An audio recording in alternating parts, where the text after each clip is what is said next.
ladies and gentlemen. Good morning. I am Bronx Borough President Vanessa L. Gibson, and I welcome each and every one of you here to our Bronx Borough Service Cabinet and Bronx Borough Board meeting. Thank you, BronxNet, for being here once again with all of us. Excited to see all of you, and I know you're excited to see us too. But thank you so much for being here. Pursuant to Chapter 4, Section 85, and Chapter 69, Section 2706 of the New York City Charter, a joint meeting of the Bronx Borough Service Cabinet and Bronx Borough Board will take place on Thursday, September 28, 2023, starting at 10 a.m., and it will be held here in person at 198 East 161st Street here on the third floor. Thank you all for joining us. I want to begin by starting with our roll call so that everyone can identify themselves, our distinguished district managers and our board chairpersons, as well as our city council members and their representatives. Also, a part of our Borough Service Cabinet, we have city agencies who are here, and they will also introduce themselves, and then we will begin our agenda for today. So I will begin with Bronx Community Board 1. Community Board 2. Good morning, Madam President. Bob Acevedo, District Manager. Thank you. Community Board 3. Good morning, Etta Ritter, Community Board, District Manager, Community Board 3. Good morning, all. I'm sorry. Good morning, Joetta Brown, First Vice Chair, Community Board 3. Thank you. Community Board 4. Robert Galmendez, Chair, Community Board 4. Thank you. Community Board 5. Good morning, Borough President. I'm Ken Brown, District Manager, Bronx Community Board 5. Thank you. Community Board 6. Morning, Rafael Mordecanet, District Manager, Board 6. Thank you. Community Board 7. District Manager. Good morning. Good morning. Community Board 8. Good morning, Farah Q. Rubin, District Manager, Community Board 8. Good morning, Julie Reyes, Chair, Community Board 8. Thank you. Community Board 9. Community Board 10. Good morning, Matt Cruz, District Manager. Thank you. Community Board 11. Community Board 12. George, District Manager, Community Board 12. Okay, thank you. District 8, Deputy Speaker Diana Ayala. Good morning, Stephanie Herrera from Deputy Speaker Ayala's office. Thank you. District 11, Councilmember Eric Dinowitz. District 12, Councilmember Kevin Riley. District 13, Councilmember Marjorie Velasquez. Good morning, everyone. Stephanie Rodriguez, representing District 13, Councilmember Marjorie Velasquez. Thank you. District 14, Councilmember Pierina Sanchez. Okay. District 15, Councilmember Oswald Feliz. District 16, Councilmember Althea Stevens. Morning, everybody. Tariq Israel, Deputy Chief District Director, Councilmember Stevens. Thank you. Councilmember, District 17, Councilmember Rafael Salamanca. District 18, Councilmember Amanda Farias. Morning, Borough President Mark Malona, District 18. All right. Thank you so much. Thank you, everyone, for being here. And now we'll have our representatives of our city agencies introduce themselves. And I want to begin with my team here. Thank you to our team for all of your work for Borough Board. We have the A team here for you all today. Thank you so much. So we'll begin with Tom. Good morning, Tom Lucania, Senior Advisor to the Borough President. I'm Marisol Halpern. I'm your Director of Borough Operations for the Borough President. Good morning, Kiara Gannon, Director of Community Boards. FBR Designing, DEP, Community Affairs, Bronx Liaison. Leo Chaco, Director of IT for Bronx Borough President. Alexis Ruiz, Deputy Director of Community Boards for Bronx Borough President. Eric Essner, Director of Policy for the Borough President. And then also,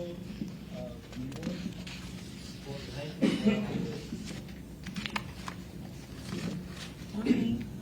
Michael Sharp, New York City Department of Finance. Good morning, Borough Mayhew, Director of Community. Good morning, Tracy Bacai, Department of Social Services, IGA.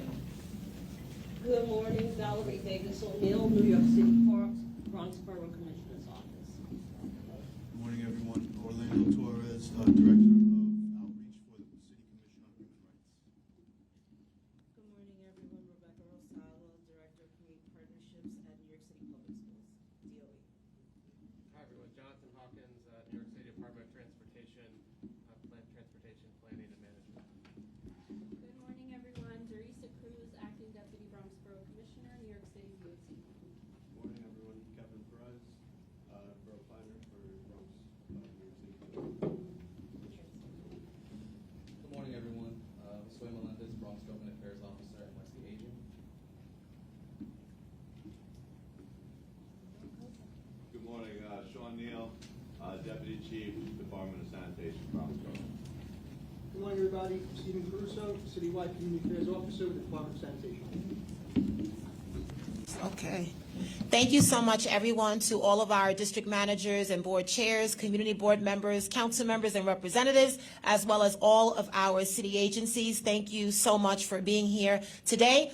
We have an important agenda on today's borough board to just facilitate conversations around disaster preparedness, around Department of Transportation priorities, and then we will be providing an overview from our office. But essentially, I begin by just thanking each and every one of you. As your borough president, I am absolutely committed and dedicated and serving this borough with intention and with purpose in making sure that our collaboration provides the access and opportunity that every resident should be afforded in our borough. And we want to make the Bronx the very best place to live, to work, to do business, and raise our families. That is our commitment every day. That is our purpose every day. So each month when we host Borough Board, it is with the understanding that agencies have a number of initiatives and partnerships that are put forth by the Adams administration, and it is our responsibility to make sure that all of you are equipped with the information, the resources, and the programs so that in your districts and in your communities as leaders, you are able to share that information with your constituents. So today is no exception to the topics at hand. We are going to have a presentation by the New York City Emergency Management. We say NYSEM. And it is entitled Be Prepared and Ready, and it will be presented by our first Deputy Commissioner, Christine Farrell. And we have a long history in partnership with New York City Emergency Management. And all of you know September is recognized as National Preparedness Month, and it is a month every September in which we raise awareness about the importance of preparing for disasters and natural emergencies that could happen at any given time. Not just tropical storms and other related issues around weather, but also fires and major catastrophes that we experience here in our borough. NYSEM is always there. They have launched this year the Ready campaign, National Preparedness Month, and their theme is Take Control in 1, 2, 3. And it focuses on older adults, preparing for disasters, working with many of our community partners, senior centers and NORCs. And also I want to acknowledge that within the New York City Emergency Management umbrella are CERT workers. And CERT, the New York City Community Emergency Response Teams, has celebrated its 20th year this year. So I want to applaud the CERT teams here in our borough who are volunteers and do this work each and every day. So can we applaud our CERT workers? Our CERT workers have become invaluable for our work to prepare our residents in the event of a disaster. How you evacuate, how you protect yourselves, your loved ones, your pets. Overall health and wellness and public safety, which is a fabric of our administration. The Ready NY program has undergone its own transformation. It is now a public awareness initiative and has grown with toolkits and other items that we get like this, which we love. And so throughout this month, New York City Emergency Management will continue to partner with elected officials, city agencies, community groups, faith-based organizations, not-for-profit organizations to facilitate informationals and webinars, the Ready New York Emergency Plan, and we are so grateful to have Christine Farrell here. So I want to recognize our first Deputy Commissioner to speak about being prepared and ready, New York City Emergency Management, Christine Farrell. Thank you. Thank you. I'm going to take you everywhere with me because you got it all. Usually I'm like, well, that's not really right. Well, that's not. I'm like, no, that's it. That is what we do. And so thank you to the Borough President, to Marisol, to the Deputy Borough President, to all the community boards, the council people for having me here today. But more globally, thank you for your work in emergency preparedness.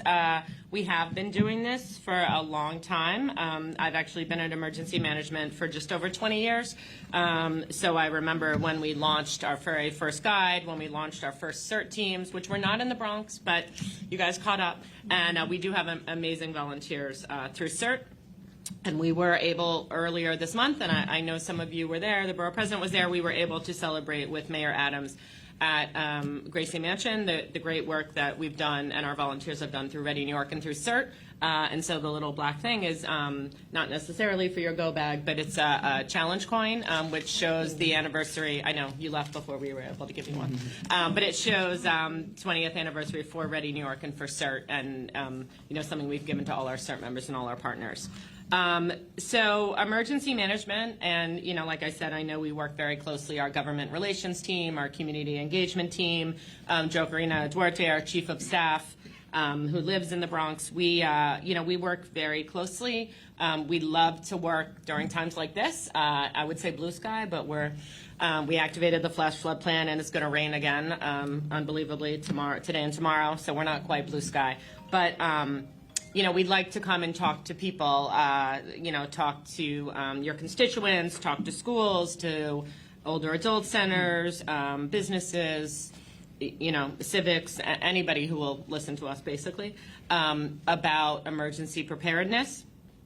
I brought our flagship guide, which is the My Emergency Plan. Hopefully you're all familiar with this. We brought copies. We have many, many copies, so you can email us at intergov.oem.nyc.gov. You can ask through the Borough President's office and they'll let us know. You can call 311. But we want everyone to have a guide. The great thing about this guide as you look through it is you can actually build your plan. We had one of our senior outreach coordinators a few years ago, when he came in and saw our materials, he's like, this is nice, but what are people going to do? Then you want them to sit down and develop another plan, and no one's going to do that. So we listened to him, and we took this, and you can fill it out. It walks you through what you need, transportation, prescriptions, doctors, special needs, things like that. Also, I know today I just brought English because I can only carry so much, but we have it if you look in the back. It's in all these languages, so we're happy to send up whatever languages you want, and we can also do presentations in various languages. This is also available online, so if people are technically inclined, you can fill it out online.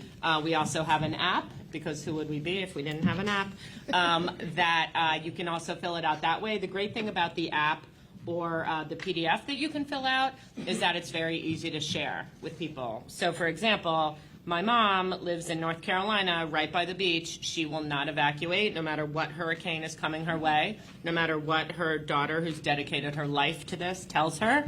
And she has my brother a couple hours away, so she really has no excuse. But I realized a couple years ago, she's 82, living down, well, she was 80 then, but she's living down there. How am I going to, help her if something happens? So I do this with her, and I keep a copy on my phone. And so if something happened, God forbid, I would have her doctor, her pharmacy, her insurance, all of those things. So, sharing is caring. Once you get your plan filled out, or I'm hoping everyone in this room already has a plan, once you get your plan updated, kind of like the old commercial that probably no one but me remembers, tell two friends, and they tell two friends. So, help people that need a little extra help that, this seems a little confusing to them. I also today brought, and it's in the back here, this little pocket. You'll see we have a bunch of other guides. We have our hurricane guide, our pets guide. We have some cards you can fill out if you want to put it on your fridge or your bulletin board or something. We, of course, want to recruit more CERT members. We never can have enough volunteers. And, incredibly, New York City is about 250 employees, so we're pretty tiny in the scope of, city agencies. But we have over 750 volunteers. So, for every emergency management employee, we have at least 3 CERT volunteers that really are force multipliers, and you guys know them, they're out in your communities, doing more than just emergency preparedness. I know they help you with a lot of events and things. Also, anyone who has met us knows that, our very first step, our very first advice is to sign up for Notify NYC. You can customize it. You can now, after the summer we had, luckily this didn't come to play in the Bronx yet, but you can get shark notifications if, that was needed in Rockaway. Obviously, there are some lovely beaches in the Bronx, so, we did pool closures this year because the pools open and close a lot, and nobody wants to get their kids and drag them all the way to a pool to see that it's closed and then deal with that fallout. We have that, and then also traditionally, obviously, mass transit, transportation, anything having to do with COVID, which is still around and which is trying to make somewhat of a comeback. Please sign up for Notify. Please encourage your constituents. Again, that's also available in 14 languages, including American Sign Language. And we can share more information about that. And then for the young or the young at heart, we have Ready Girl, who is our superhero. This is available in English, Spanish, and Chinese. But she is also out and about, and she will come to events. She goes to a lot of schools. She goes to a lot of, community fairs and DYCD events. But that's also a fun way to talk about emergency preparedness. So those are our major, the major things. It just takes a few minutes. Sign up for Notify, know where you're going to meet your family or your coworkers if there's an emergency in your building, and have a few supplies. That's like the basic level, like the C+, which will get you through most things. Obviously we want everyone to get up to A and, have all kinds of kits and all kinds of information and things. But, start at the basics and then move up from there. But intergov at oem.nyc.gov, that's been our email that we work with elected officials and community boards and everybody else with. So if you have any questions, if you want us to come do a presentation, if you want some guides, that's monitored 24/7. We work to get back very quickly on that. And it can be a question about anything. Any of you that have been on, the calls that we'll set up before an emergency or something, sometimes you're not sure which agency, even the borough president's office may not be sure which agency, but we can help you track that down if we don't have the answer and get the answer back for your constituents. So thanks for having me. Thanks for being prepared. And that's about it. All right, thank you. All right. Thank you again to our first Deputy Commissioner of New York City Emergency Management. I often say we in the Bronx, we stay ready so we don't have to get ready, right? And we could never have enough information. This is about education. It's about outreach. It's about making sure that our constituents are as best prepared as they can possibly be. So before I get to our community boards and council members, I just had 2 quick questions because oftentimes we are faced with emergencies because we live in apartment buildings, we are at a small business, and so I want to make sure that we're doing our part. So when it comes to floods, the hurricane season, tropical storms, we have parts of our borough that historically face floods. Whether you're a homeowner, you're a business owner. So I'm wondering, from the perspective of emergency management, what can you offer in terms of guidelines for us that we could provide to many of our tenants and homeowners so that we can prepare them? Because, again, for the past couple of days. Remember, we had 4 days of consistent rain throughout the weekend, and now we're getting rain tonight and rain tomorrow. And sometimes I think it impacts others more than it does. So any guidance you can give us? Yeah, that's a great question. And everybody will remember Hurricane Ida, which happened about 2 years ago. You know, and before that, we were really focused on coastal flooding, on Hurricane Sandy, Hurricane Irene. But, you know, that was just extreme rainfall. That was 7-8 inches of rain in a few hours. You know, the subways were overwhelmed, the DEP, you know, infrastructure was overwhelmed because nothing has been built to that structure. So, you know, that was really an eye-opener for us. We've been looking at that. And as you said, we call them long-duration events, but when it rains day after day after day, the ground is saturated, you know, that can really be challenging. The first thing I would say is that people need to follow notify, especially people, you know, one big concern, people always ask emergency managers, what keeps you up at night? You know, a big challenge that the city honestly has not, you know, has not fully figured out yet is basement apartments. And they're everywhere. They're in my neighborhood. I know they're in the neighborhoods here. You know, and we understand. I mean, obviously, housing is a huge issue in the city. And, you know, we want people to be safe. We want them to understand. I mean, people died during Ida. They were pretty much all in basement apartments. And, you know, they weren't aware that they could get out. So, you know, that is a big concern of ours. We have also been working with DEP to give out some flood protection measures, some inflatables, some things that if you do, you know, have a door or things that are at ground level and the water may come in that way, you know, we can help give out that material, give out those items to help people prepare.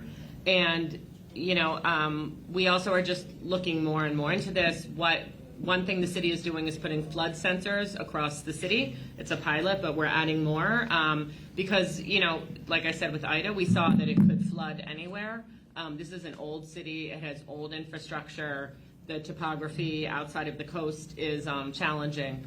So, you know, we're really looking at it now like any part of the city could flood at any part, which is not, I know I come and I'm Debbie Downer. But, you know, it's really just to realize that everybody is at risk for this.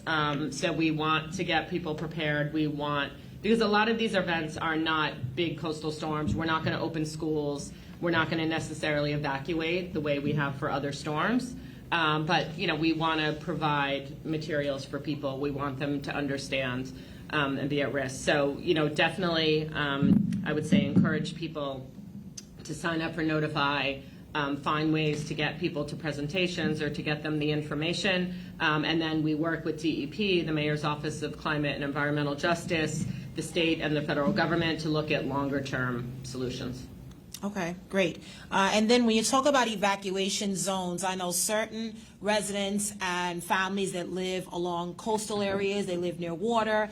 Do we have an active list across the city and certainly here in the Bronx, potential evacuation zones? Because what tends to happen is in the event of a major fire or a tropical storm, sometimes I feel we're scrambling to find the nearest school, the nearest college, or a space, a hub, where we can gather residents in the event of an emergency and share information with them. And if we do, I know we do have evacuation zones, but is that something that NYSEM is looking to actively expand on? And if so, how can we help across the Bronx? So there's two kinds of evacuation. There's an evacuation for an event that we call a notice event. So that's something like a hurricane. We don't really evacuate for snowstorms, but obviously we know like when a snowstorm is coming, those kind of things. This is the map. It's kind of small, so it's not, you know, so helpful, but you can go online to nyc.gov/knowyourzone and you can blow this up. You can put in your address, put in any address, and it'll tell you which zone you live in. Zone 1 is the most likely to evacuate up to Zone 6, which, trust me, if we have to evacuate Zone 6, I'm not prepared for that. But, you know, we want to look ahead. We want to look at the worst case. So you can see, you know, in the Bronx, there definitely are zones. You know, you have coastal areas. So we do targeted outreach. in those areas, we've worked with the community boards and the elected officials in those areas to talk about the specific plan and where people will evacuate to. All these little dots on here, these are mostly public schools that have been designated as evacuation centers. So if people were evacuating, they would go, they're either, well, you also have public schools, so they're either a high school, a middle school, or an elementary school. We're always looking at this list. We're always adding new schools onto this list. So, it's very important for people that live in an evacuation zone to know that. Your second question about, if there's a fire or something, those are the other kind, which are no notice events. And that's something like if there was a big fire today, we would work with the Department of Education. We have looked at every school in the city, and we understand because we want to look at what schools are accessible, how big are the schools, can we get supplies in there, what languages do the people that are going to come to that school speak, all of those different items. So we will open up schools if we have to. People remember the tragic fire at the beginning of 2022. That Sunday when that happened, it happened, I think, in the late morning. Within an hour, that school was incredible, and we were in that school all day. But that school needed to get back the next morning, first of all, to helping all the families that were affected by the fire, but all the students that went there, and we were able to go to Monroe College quickly. But we will, if there's a large fire, if there's something, almost always, we will open up in a school quickly just to get people off the street, to get people out of the elements, to start sharing information, and then we will look for a longer term space, unless the school's not being used for some reason, like a Red Cross, Salvation Army spot, a college, something we can use. So just because the school isn't on a list doesn't mean that we wouldn't use it. That's all the planning that goes on the back end. Okay.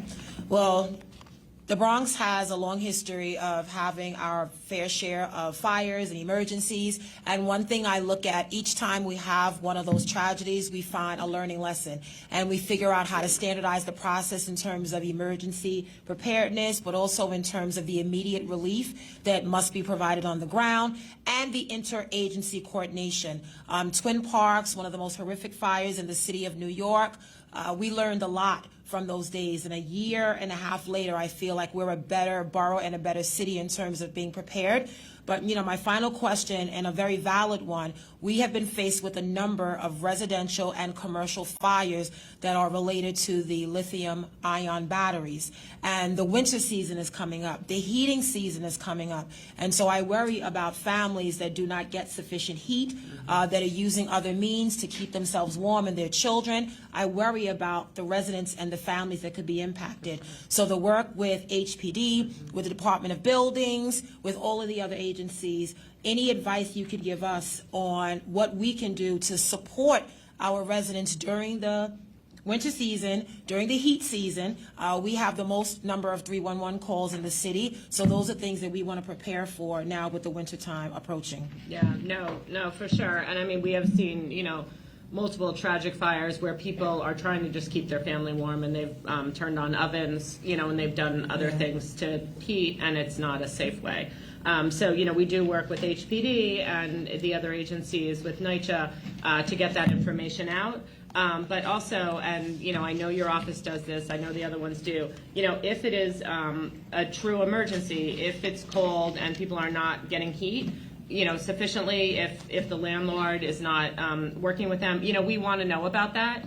As many of you know, we have citywide incident coordinators in our office who are mostly police officers and firefighters that have they have 15, 20 years experience. They're detailed to us as employees, but we send them out. So if I get a call, this building has no heat, or there's something going on here, a lot of things we go to is because we find out from PD and fire, but we also find out a lot of times through elected officials, who might find out through community members or others.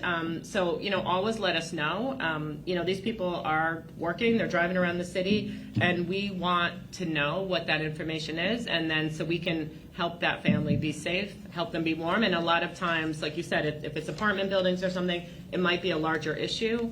And, people things take a lot of time in the city. People are busy, so we can push and we can help, figure out the situation so people can stay safe and stay warm. Okay, thank you. Does anyone have any questions? Community boards, council members? Yes. I just would like to know, what does the community outreach look like for the department?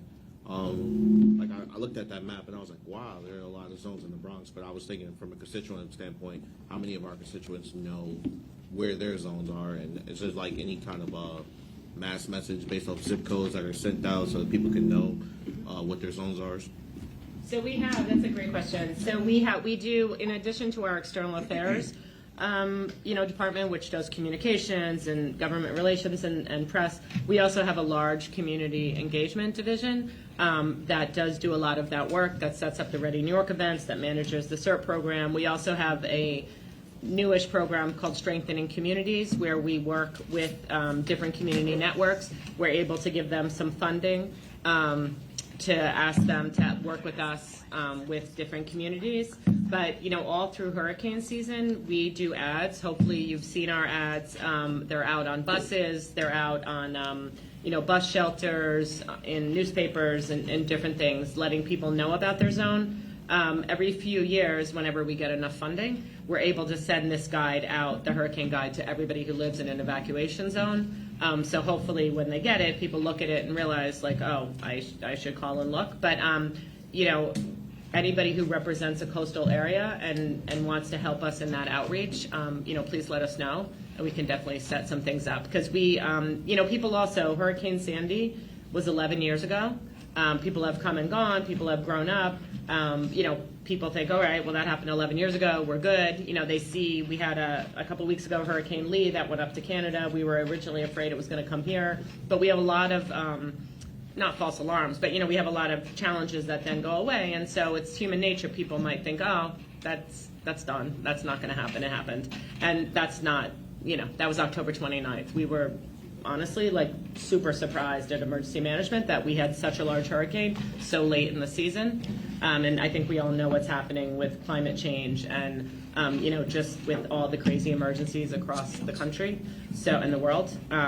So we do have strong community outreach resources, but, we definitely need your help. Thank you. Community Board 12, and make sure you speak into the mic as well. Thank you, George. Good morning. So I was looking at the map, and I represent Community Board 12, which is the north, so you can't get further north in the city of New York, except for me. Very little, if anything, is highlighted in my district. And I only say this because I forget which rainstorm several months ago, Webster Avenue was underwater. I've gotten complaints from people on Monticello and Pittman, Barnes Avenue, about flooding. And I'm just curious, is this a map how frequently is it updated to reflect the realities that we're in now? Instead of hurricanes, are we looking at major rain events? You mentioned earlier in your comments that it rained these past 3 days. It's supposed to rain this weekend. I don't anticipate that it's going to flood, but does OEM look at this? So this, like I said, and like you mentioned, this is hurricane evacuation zone, which is coastal, which are storms that, like you mentioned, we're in a new normal, if you will, and things can flood for many different reasons. It doesn't just have to be for hurricanes. So there are different maps. There are flood maps, which the National Flood Program puts out. There's separate flood insurance. There's a whole thing that goes along with that. I can send you the resources and information on that. But, it's challenging because really the whole city is at risk of flooding. And that's, that's a tough thing to face, especially when you have infrastructure that's 100 years old and all these things. But it just is where we are. In this point in history. So, us, like I said, Department of Environmental Protection, the Mayor's Office, city planning, a lot of places, we're kind of getting our arms around this as it changes and figuring out, short, medium, long term, what solutions we can help as we see increased flooding everywhere in the city. I also raised this just as a quick follow-up. The mayor made an announcement over the weekend or maybe Monday, I forget, about changing zoning laws to add more housing including basement apartments. And again, it is a new normal. There were places that flooded. People couldn't exit basement apartments because of the water coming through the front door. Homes with efficiencies now in the backyard is what the mayor is proposing as well. Over bulk on houses or large-scale buildings. I read in the Washington Post just yesterday that the city is sinking at 1.6 millimeters. There are other places that are sinking faster, Arthur Ashe Stadium, the Holland Tunnel, at 2.2 millimeters a year. I mean, I know it's not your purview, but I think updating the maps to reflect certain areas that do face these sort of new normal would be helpful, especially when we're trying to make the argument that they shouldn't be doing this type of housing in those neighborhoods, because we don't want tragedies to occur. No, it's a very good point. I was meeting with an assemblywoman from Rockaway recently, and she was showing us how much housing has been built there, which is very important because, but I think, most people hear Rockaway and they understand the challenges, just like all the challenges that are faced in all neighborhoods. And it's, there's always pros and cons. I mean, obviously everybody, people need homes. We need to figure that out. People need safe homes. But we absolutely do on our side think about, more people, more situations. How do we prepare for that? So it's a very good point. I think also through Plan NYC and other resources, we have a resiliency and a mitigation team at Emergency Management, this is what they think about all day long. So, they could also, I can put you in touch with them, and they could talk much more knowledgeably than I can about some of those challenges, but you're 100% correct. Thank you. All right, thank you. Next, Joetta, Community Board 3? Yes. Good morning, Joetta Brown. I'm going to put on another hat right now. I am the Division 1 Bronx third team chief, which means that I cover, my team covers community boards 1, 2, and 3. And as you were saying, I was thinking that if everyone here wanted more information, they could call on their local CERT team to come in and give a presentation on the different questions that are coming to your mind. So I just wanted to plug that in. Yeah, and I think that would be terrific because, at the end of the day, this is my job. I get paid to come here and talk to you and do this work. But as the borough president said, as she just eloquently said, CERT members are doing this 100% just because they care, and they care about their neighbors, and they know, all the details when you talk about specific streets and specific situations. So, that is a great. I don't know if all the CERT members are ready to do all the presentations, but we work to support CERT as much as we can, and that would be a fantastic outcome. For those of us who have been trained in the Ready New York presentation, we do, and it is ongoing training. And is it possible that you could provide the CERT teams for each of the community boards in the event that any of our board leadership are not aware of who your CERT members are within your communities? As she said, we have divisions now, so Okay. they oversee multiple community Okay. boards. Probably but yeah, 3. we can send the list, and it's not going to be a surprise. It's going to be the people that wear multiple hats Okay. and are pillars of their community. But yeah, I think there's probably like 5 or 6 in the Bronx, but we'll share that list and their contact information. Okay, good. Okay. Anyone else have a question? Comment, concern, testimonial? Just making sure. Okay, great. All right. Oh, and as we close for this presentation, again, everyone, I'm signed up for Notify NYC. I actually follow them on Twitter. So whenever there's inclement weather and we are aware of it, the mayor, NYSEM does press conferences, I go on Twitter and I retweet everything to make sure that we are amplifying the information and sharing it within our networks. So definitely encourage everyone to please sign up. And we can never have enough CERT members. So it's always good if you send emails out to your constituents, make sure that you send them information about how to become a CERT member. We know that there's potentially a lot of interest out there, but many residents may not know how to get involved. So I need all of you to help us, help New York City Emergency Management with adding more CERT members like Ms. Joetta, so that we can continue to build in the borough, so that we have a lot of volunteers to really focus on each of our community boards in our districts, okay? So you have this, and you get a challenge coin. Okay, all right. Well, thank you very much. Very, very much. Okay.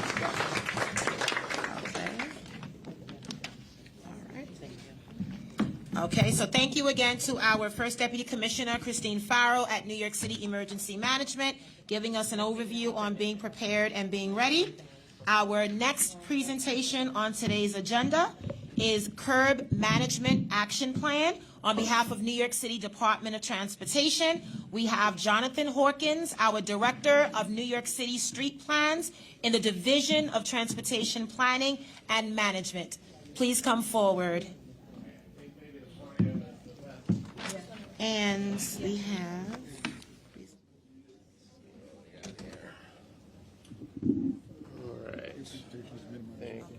Beautiful. And I believe each of your offices was sent a copy electronically of today's presentation. It's called Curb Management Action Plan by New York City DOT. We can make sure if you do not have it today, we'll make sure that you get a copy of it. Okay.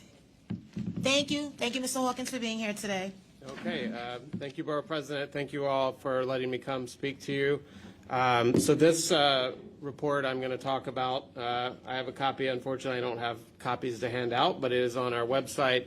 It's on the homepage of the DOT website right now. If you Google Curb Management Action Plan, it's the first response. So it's pretty easy to find. You know, DOT loves a good report, but I will say I think this one is it's readable. It's very graphical. It's action-oriented. Everything in here are things that we're either going to be doing in the near future or that we're already actively doing. So, and I should start by saying what we mean by the curb here. So for this report, we're specifically talking about the lane beside the sidewalk, basically. So we're not talking about the sidewalk itself in this report. Obviously, that's important. But the curb lane, or as some people think of it as the parking lane, which for most of the city it is. Part of this is about why it already is and can be much more than that.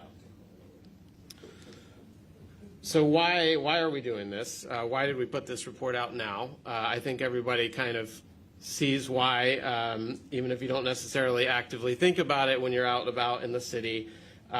There's a lot going on at the curb now, and it's been changing pretty dramatically in recent years. And we actually, and in this report, we kind of catalog everything that goes on at the curb.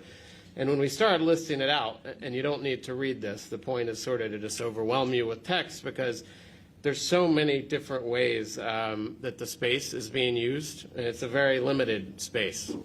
And we all know, and we've all seen a lot of things that have been changing in recent years, and COVID really, I think, dramatically accelerated a lot of things that were already happening. So when you think about online shopping, it was already pretty big before COVID, but then it just exploded. We found something, I think it was something like 70% of households in the city were getting at least one package a week delivered. It's an extraordinary amount of delivery traffic. Food delivery has really boomed, as we all see on the streets. The use of things like Uber and Lyft, the rise in bicycling, which bike travel has just boomed since the pandemic. And of course, we have things like outdoor dining. DOT has been, we've been using that space more creatively to add public space where it's needed. And then, I know our friends from sanitation are here. They're looking at ways to better containerize waste. So there's just so many things that have been changing with the curb lane that it's really important for us to kind of take a more active, get a more active handle on that, more actively manage it. And I think the other thing that we want to keep in mind is that in New York City, most of the households don't own a car. And in the Bronx, it's actually even lower than New York City as a whole. And disproportionately, lower income people are more likely to not own a car. So it's important that everyone be able to derive some benefit from this public space. It's extremely valuable, rare public space. We're not adding any more curb space. We're not adding any more street space. The population may grow, but that space remains the same. So it's important that we manage it better and in a way that kind of helps everyone. And so this is just, and this is in the report too, if you can't see it too well. So I'd encourage you to take a skim through it after, but just kind of shows just a graphic showing kind of all in one place, all of the different ways that we're seeing the curb lane used today. And it's just, it's so many different ways. So how do we balance that, and how do we think about how to plan for it better? So this plan that we just put out, it's 10 actions, and these are actions that we are either already starting to do or will be starting on in the near future, either by actual implementation or in some cases, starting to study and develop how we're going to make ideas happen.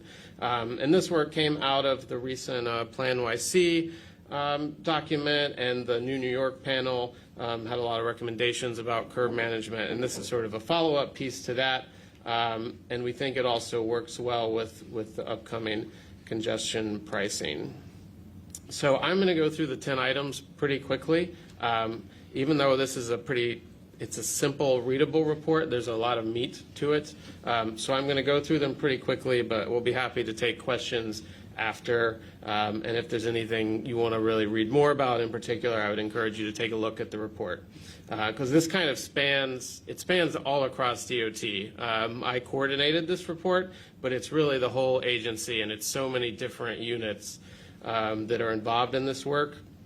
So it's kind of, coordinating. We're a very large agency, as you all can imagine. So it's this is trying to coordinate all of that work at the curb in a more organized way. So the first action is what we're calling smart curbs. And this is the idea of going into a neighborhood and comprehensively, all at once, looking at the curb regulations and the programming, having a public outreach process, and proposing all at once a redesign of the curb lane.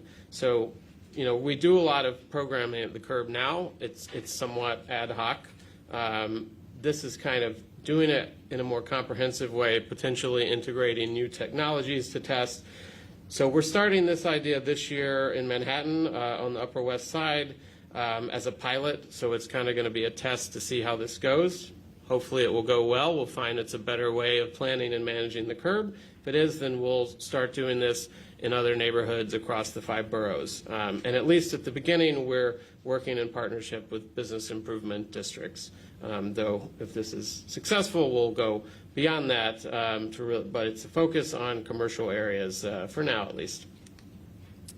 The next piece, this is sort of a follow-up document or slide that we'll be putting out in the future that we're kind of committing to in this report, which is, given how many things we're doing at the curb, how do we pick and choose, what gets priority? Even within DOT, every group wants, they have their own project that they want to go in. So how do we decide? And a lot of cities have started actually publishing what they call a curb use hierarchy or curb use priority, which lays out, well, in this type of street or this type of land use or this type of neighborhood, what are the things that are most important? What do we need to satisfy loading first before, metered parking or, ranking these different uses. And so we're working on that now, so that'll be something to look forward to in the future. I will say when that does come out, it will be a general guide. Obviously, anything we do, we're looking at the specific local on-the-ground conditions. But having some guidance that the public can actually see what our thinking is, I think will be useful both for us, but also in better communicating some of this. The third one, and some might say most important, all about freight, and just the delivery volume has just been incredible.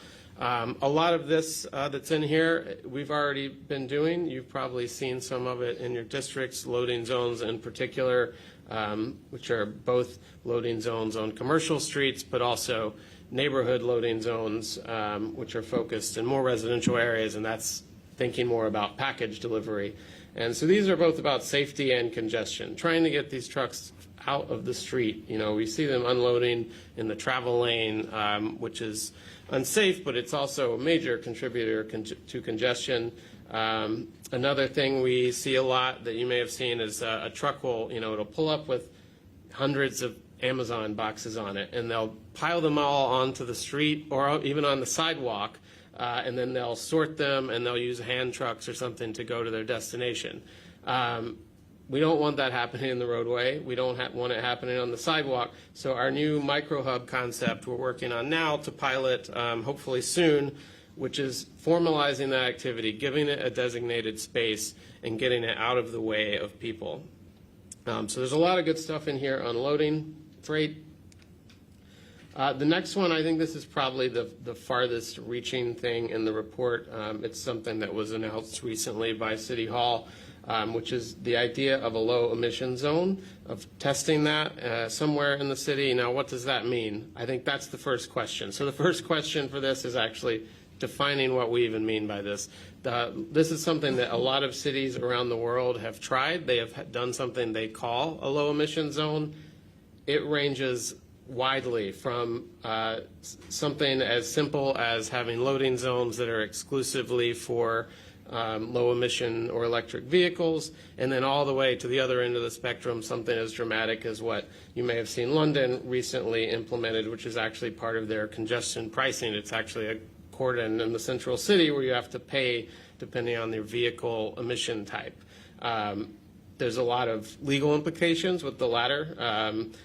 So this is just a very preliminary phase of studying what are the options for this, what do we have the authority to do, what makes sense for New York, and where should we try it out. And specifically why that's in this report is because there's some potential curb management implications there, like green loading zones for electric vehicles, that sort of thing. So we'll be studying that as part of this. Next one is about pickups and drop-offs, and this is similar to the loading, the freight loading, and you've probably experienced it yourself or seen it being dropped off or picked up in the middle of the road because there's nowhere to get over to the curb. That's obviously unsafe and contributes to congestion. So we're trying to do more active work to improve this by establishing dedicated spaces in really high volume locations. One of the interesting things about having these app-based for-hire vehicles now is that there's like a ton of data that we actually are able to look at through the Taxi Limousine Commission to figure out where are the really busy locations that could really use dedicated space. And even thinking about major events, I mean, think about Yankee Stadium right down the street. We can actually create zones and work with the companies to force people to use them. So if you've booked an Uber or Lyft or something at an airport here, you've already experienced this. When you can't just get picked up anywhere at the airport, it tells you go to this zone, and that's where you get picked up. So it's a way to kind of tame some of that chaos. Beyond that, also looking at things like Access-a-Ride, MTA paratransit, where there are very busy locations for that, creating dedicated space. It's really important, more important than anything for these vehicles. I mean, the picture kind of tells you if there's no space at the curb, that activity of loading a wheelchair or someone with a disability is way harder. So it's really important there. And we're also working. This is a little bit in the weeds, but there's new guidelines for accessibility in the public right-of-way that actually just came out, federal guidelines last month. So we're working to update how our parking will be striped to make sure that we're compliant with that and giving people with disabilities better access at the curb. Next is about bikes. We've seen bike travel really boom. I mean, it was growing long before COVID, but it really boomed during COVID, and the levels haven't really gone down. It seems that a lot of people started using bikes then, and they haven't, and it seems that that's going to be a lasting mode of travel for them. So one of the things that comes with that is bikes parking, and especially in dense areas where lots of people bike. You see bikes locked up to signs all over blocking the sidewalk. We don't want that. So one of the things we use the curb lane for is in really busy locations. We actually put, like what you see here, what we call bike corrals on the street in the parking lane, and that gets them off the sidewalk. And it makes sense where the sidewalk has high pedestrian volumes, or there's not enough space on the sidewalk for bikes, to have more space for them on the street. And then I think the longer term thing, we're actually working now on what would a secure bike parking program look like in New York City. And this is really important because one of the biggest barriers to bicycling, as I unfortunately know firsthand, is bike theft is pretty high in New York. And that's a real deterrent for people who don't have a place to store their bike at their house or at their workplace. So secure parking actually would give you somewhere where you could put your bike inside of a structure and know that it's more secure. And this is something a lot of other cities have done. There's some examples of this in New York by the private sector. But what we're talking about is how could we do this in a way that scales across the city. Very preliminary thinking on that now. Next one is about kind of non-transportation uses of the curb lane, which has really been growing. So public space is one, and you see an example of our Street Seats program here, using it for plantings in areas that don't have much greenery. Open restaurants, which is the new program we recently announced, Dining Out NYC, which we're really excited about. We think is going to address many of the concerns with the temporary program and be a good way to move this forward into the future. And then, of course, again, the waste containerization, we're excited to be working with sanitation as they try out some of those new ideas. Next one, very broad category, technology. This is just kind of generally we want to be trying to better incorporate technology into managing the curb.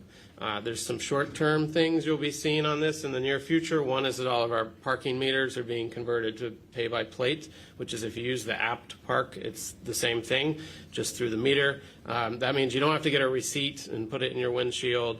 You just put your plate number in and then you go.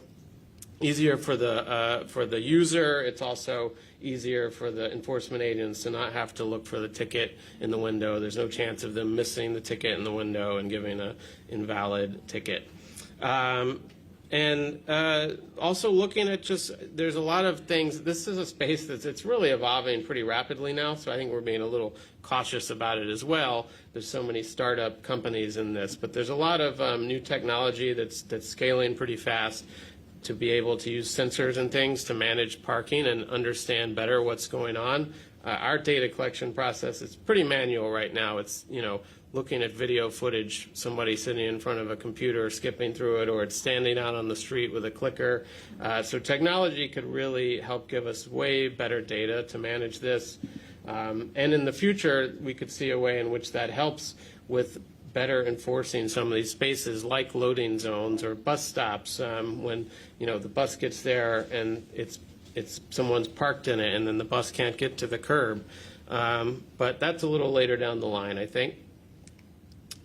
The next one, and you probably saw this in the news very recently, is about pricing the curb. The meter rates have not been updated in 5 years, so we just recently announced that. I believe in all of the Bronx zones it's a 50-cent increase. Manhattan, it's a bit more than that. So this is both about getting the pricing right, but also using pricing as a tool. So I think this is obviously a fraught topic, I think, for many people. We understand that. Why we use meters? We use metered parking in commercial areas to try and get the spaces to turn over. The goal is we want people to access the business they need to, do what they need to do, and then vacate that space so someone else can use it. It's about turnover, so that's the goal here. And then the other thing that we need to look at, I think, an important one is working with Department of Finances on how some of the fine structures work, especially around commercial vehicles in particular.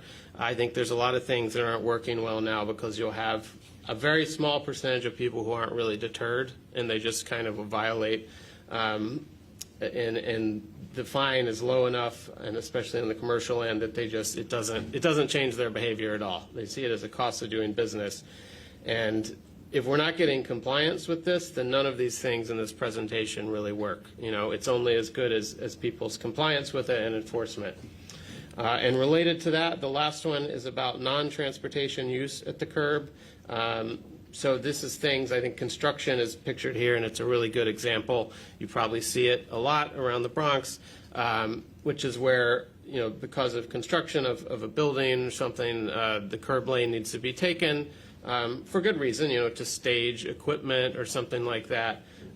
Right now, these things they're just a simple administrative fee. For construction, for example, it's $50. There's absolutely no incentive to minimize either the amount of space you use or the duration you use it. So we want to take a look at that structure, you know, and figure out, is there a way to better incentivize people to get in, do what you need to do, use the least amount of space possible, and then get out. And some of that we actually would need state authorization for, so this is a little longer term, and in that it's going to be a state legislative conversation. So this is a lot of stuff. Encourage you to skim through the report. There'll be more coming on all of this. It's really only the beginning, and with all of the individual things in here that will happen, you'll be hearing about them as they come to the community boards and to the community to actually do them. It's sort of, this is just the kind of the first step, is laying it all out there in one place. So I'm happy to take any questions that you have. Thank you very much. Thank you. Thank you, Jonathan, on behalf of New York City Department of Transportation. So I know we have lots of questions. When I looked at this, I had lots of questions myself.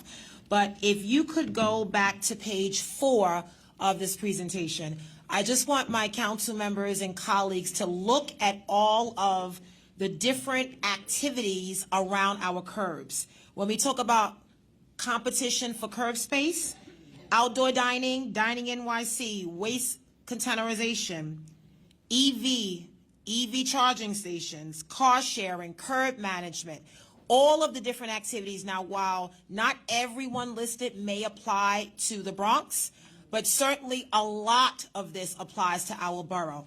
And so the one thing I just want to begin by saying before I turn it over to my colleagues is I implore the New York City Department of Transportation, the city office and our borough office, to please engage with us before decisions are made when it comes to implementation of new initiatives. What we often find is decisions are made and we are told after the fact, and then we have to message this to our constituents. And it's not fair and it's not acceptable.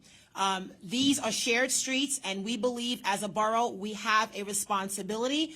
But I also want the city to recognize that while New York City overall does not have high car registration and ownership numbers, I don't believe those numbers in the Bronx. Because if you ask anyone in our borough how long it takes to find a parking space when they come home from work, they will tell you it takes hours.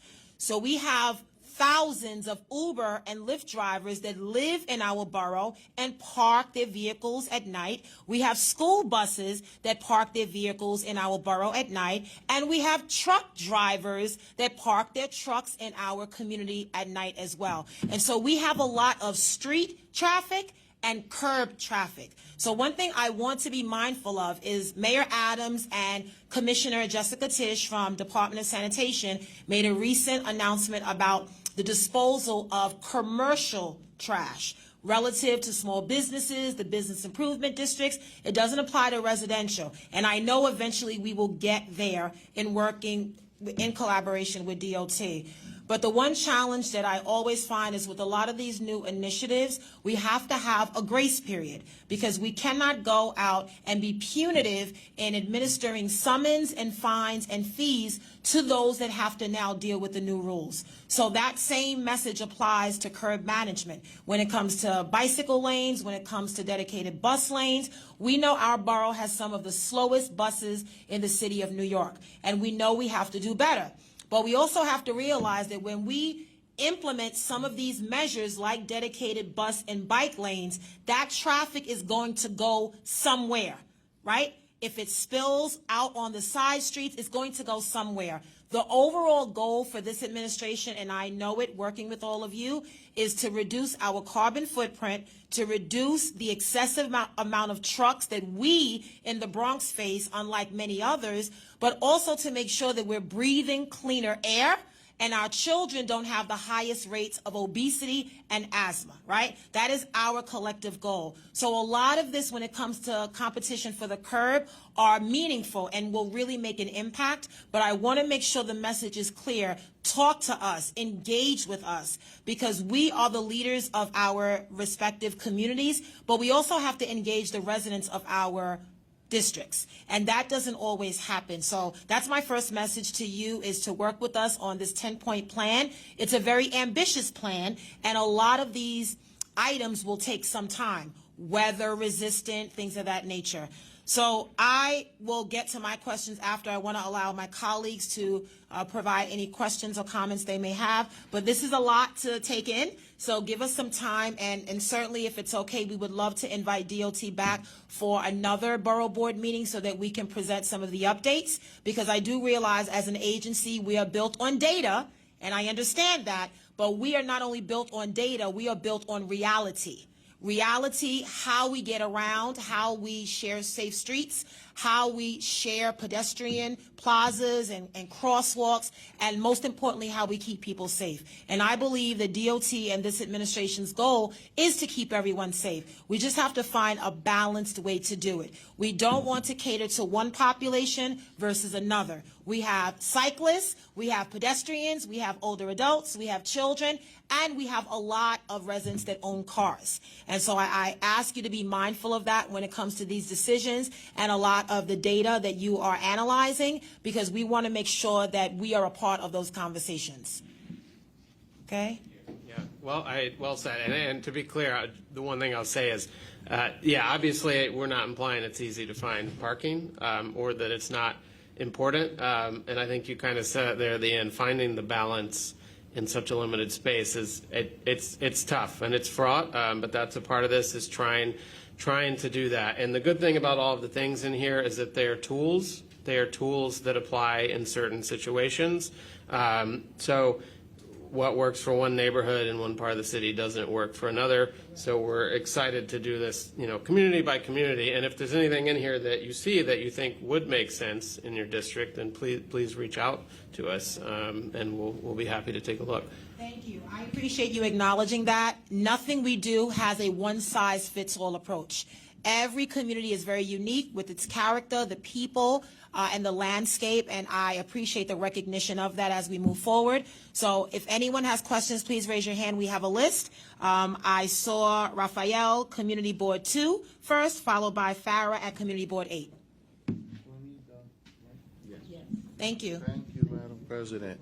And I just want to piggyback off what you were saying regarding safety, because I think, that should be the main objective here. But during this presentation, I did not get the impression that safety was the priority here. And every time DOT comes into my district, it's either 20 or 30 parking spaces that we're losing. They call it traffic or pedestrian safety improvements, but yet it's a loss of parking. And, I understand safety is a priority, but I did not get any of that from this presentation. This, I don't know what this is. I think it was too broad. You only mentioned one pilot program in Manhattan. I'm happy that, as the borough president stated, we're not going to take a cookie-cutter approach with this, because everything is different in everybody's neighborhood. But this is, there was a lot to digest there. And we don't know what's going to be rolled out first in what neighborhood. But every time DOT comes to my district, it's either 20 or 30 parking spaces. And my district is frustrated with this. And we got a lot of back and forth that we're going with DOT with what they're calling safety improvements. But we still have a high number of traffic incidents, traffic accidents. I just don't know where we're going with this. So, but I did not get the impression that safety is the priority with this. This seems like, a way of generating revenue for you guys one way or another. And that's just my impression. And I want to speak on behalf of my board, because we're very frustrated whenever DOT comes in, as you mentioned, Madam President, they'll come in and present it one way, and then it's already implemented, and it'll be our job to pass this message along, and we're confused, and I don't think it's fair to us for that. So thank you for allowing me to speak. Thank you. And I also want to recognize Community Board 2 is home to the Hunts Point Produce Market. So when we talk about truck traffic, energy efficiency, making sure that we reduce the carbon footprint, that is the district that we really want to focus on when it comes to traffic, street traffic. And I know that our Clean Trucks program, we're really looking to expand that more, and there's no area in the city more important than there. I can't speak to those projects just personally. The borough, the borough commissioner's office may be able to a bit more. I mean, I would just say on that, our intention, I know that with projects like that, we never come in looking to take away parking for the sake of doing it. So I can't speak to those particular projects. I wasn't involved with them. I will say in this plan, safety is a factor in that better managing the curb is a safety initiative, because right now there's few places in the city you can go and not see rampant double parking, loading in the roadway, et cetera. And that is a huge safety issue. It's also a congestion issue. And on the revenue point, I mean, there are some things in here that are revenue related. Obviously, we just announced a meter rate increase. Revenue is not the motivation for doing that. The city has a lot of ways it can raise revenue if it wants. It's about managing the space. Most of the things in here, though, don't have a revenue component. But like I said, we're excited to work on a community level on these. They're tools. They're tools that make sense in some places and don't in others for everything in here. And I also acknowledge this is dense. There's a ton in here. It's like all encompassing of so many things across the agency. So all of these are going to require further work from our teams and further engagements with community boards in the community. So we look forward to doing that. Okay. And we also have our acting deputy commissioner at the Bronx DOT office, Darissa Cruz, who can answer some of our questions. Darissa, do you mind going up to the podium? Thank you.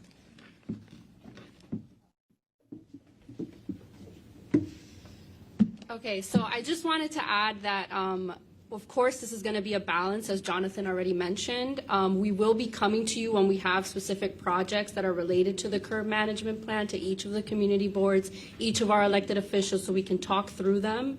In particular to Ralph's comment, for Westchester Avenue, which I'm assuming is the project that we're talking about, we have been able actually to find some parking that we're going to be returning to the community. And so we are doing our due diligence of trying to provide safety for a Vision Zero priority corridor, but also trying to find opportunities where there is parking. We do try to make it work.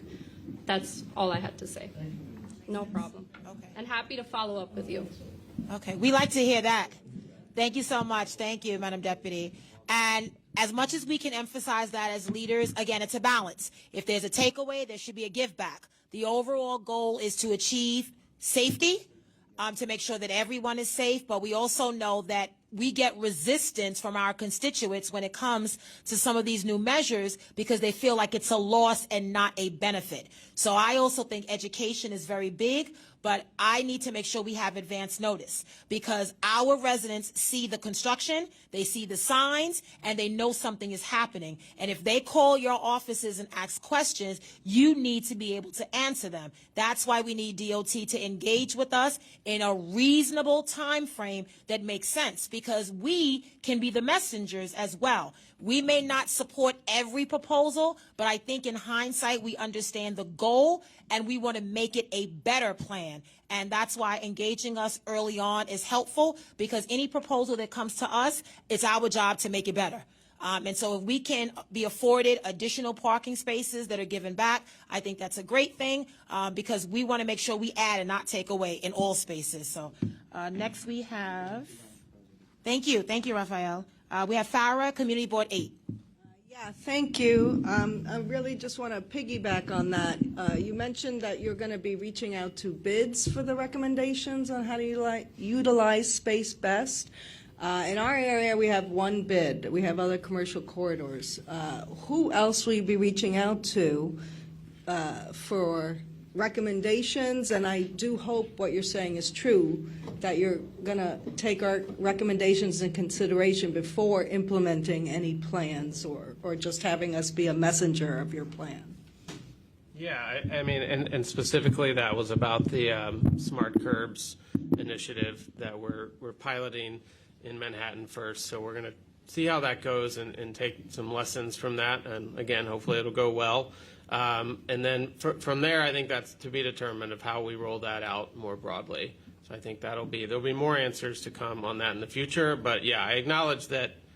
Look, actually, I used to work for a bid myself. They're great partners where they exist, and that they know the businesses in the area.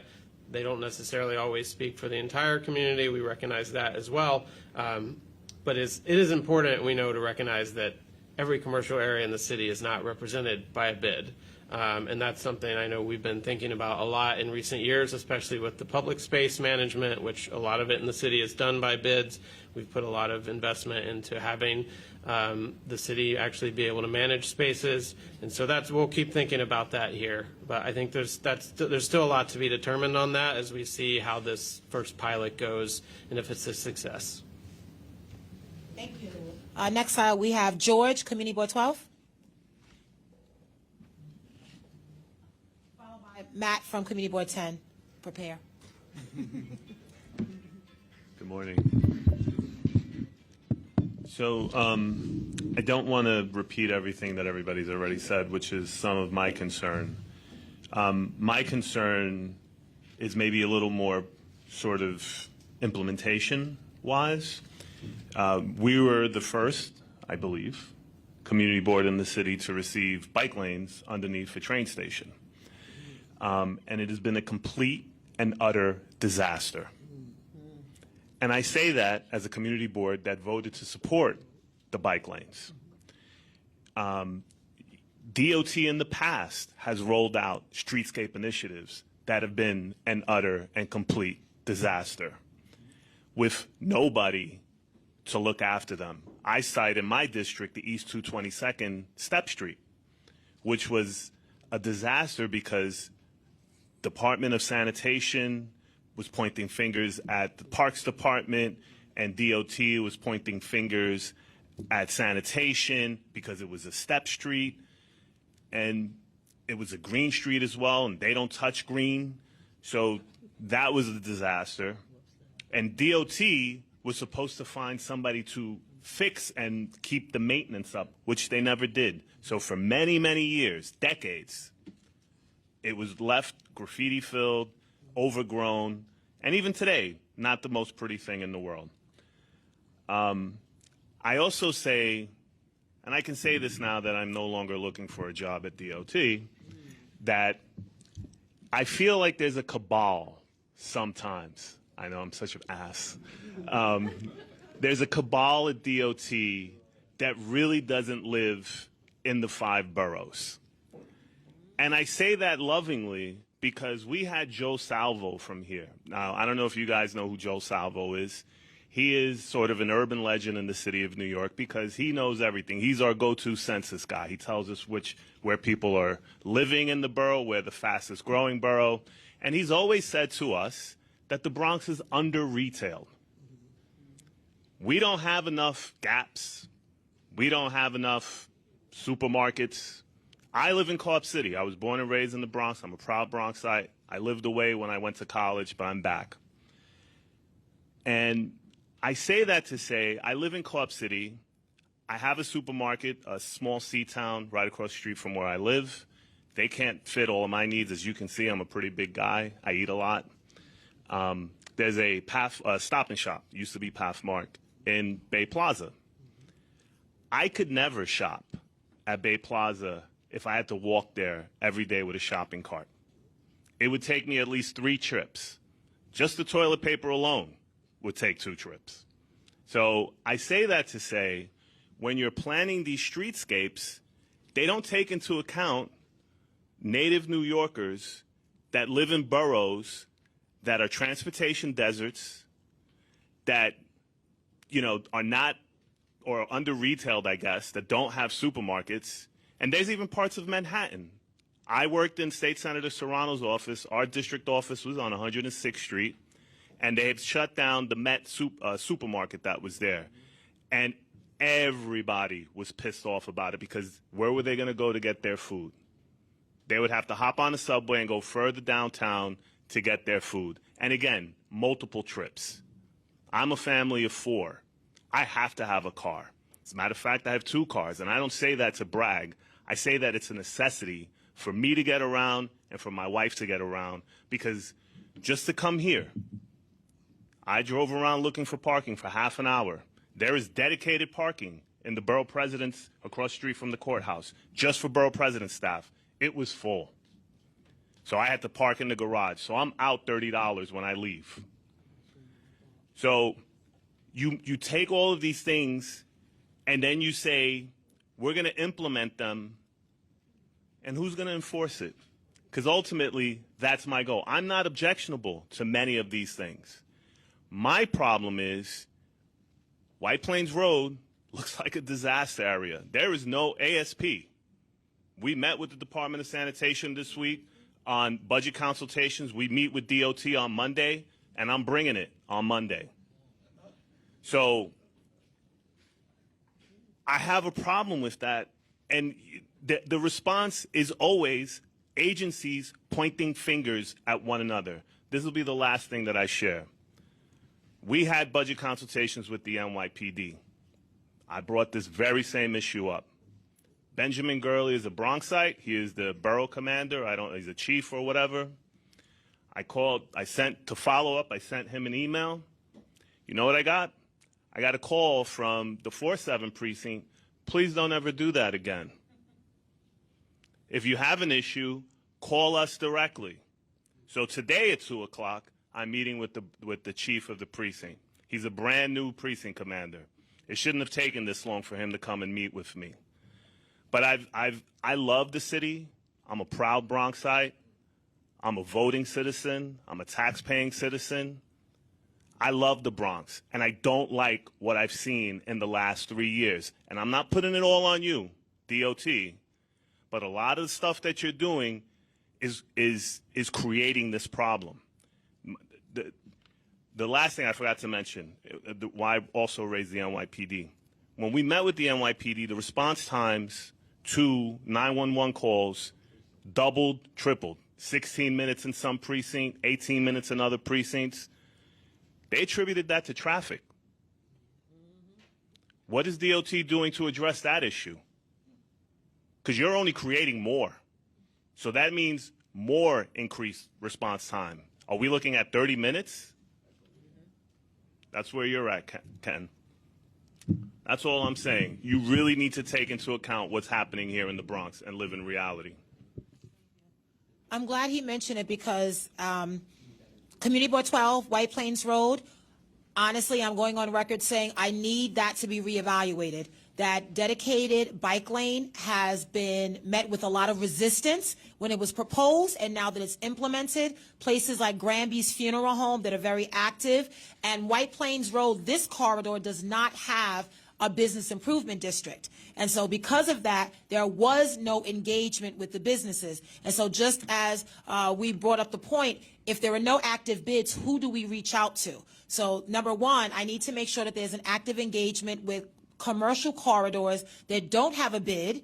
How do we engage with them? But also, we really need to relook White Plains Road. It is the only bike lane I've seen that is under an elevated train, and the bus users stand in the street to access the bus. It's not as if they're on the curb. And what you see now, if you travel to White Plains Road, people have now made angle parking themselves. There's no sign that regulates it, but they have taken upon themselves to now angle park instead of parallel. And so that's what you have. It's chaos. I need DOT to reevaluate and look at White Plains Road. We will definitely follow up on next steps for White Plains Road. We understand that you guys are experiencing concerns, and so we will follow up with next steps. Okay. Matt? I would just say a couple of other things, too. I mean, I think a lot of this is about trying to help with congestion, because a lot of the traffic is from a lot of this behavior that roads that or multiple lanes become one lane. And I think on the car ownership thing, certainly, I mean, well stated for sure. There are people who need a car or they feel they need a car, and we get that. There are some people who have a car and maybe they can get by without one. And especially for newer people moving to the city, we really want to find ways to encourage them to not bring a car here because we're not getting more curb space. So some of these things that are providing alternatives, we hope will help prevent more cars from being brought here and tried to store them on the streets because we're not getting more space.